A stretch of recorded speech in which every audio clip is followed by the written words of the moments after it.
3. Hi, this is Nancy from Bonney Lake, Ben Franklin, and recently I've got some questions about stretch cord or stretch magic. I thought I'd go over them today so it's easier to understand. The first stretch we have is the 0.5. This is the smallest stretch that we have. It comes in 10 meters, and this will go through your stones and your smallest crystals and the smallest beads that you have.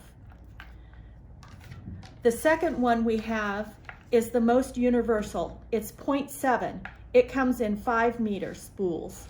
And this will go through most everything. It's the easiest to use. The third one is the 1 millimeter. I like to use this one on almost everything.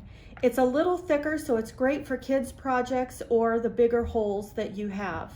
And it comes in a 5-meter spool as well.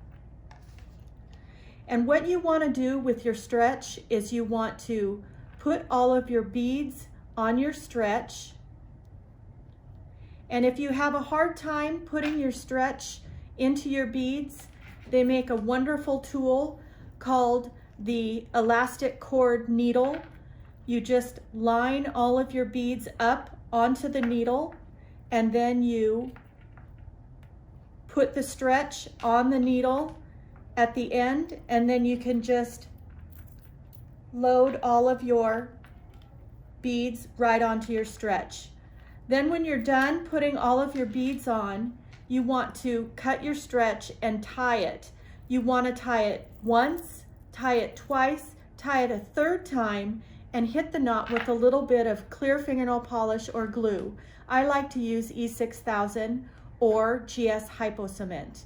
And when you're done, you have beautiful stretch magic bracelets, anklets, or necklaces. This is Nancy from Bonney Lake, Ben Franklin. Thank you and have a great day.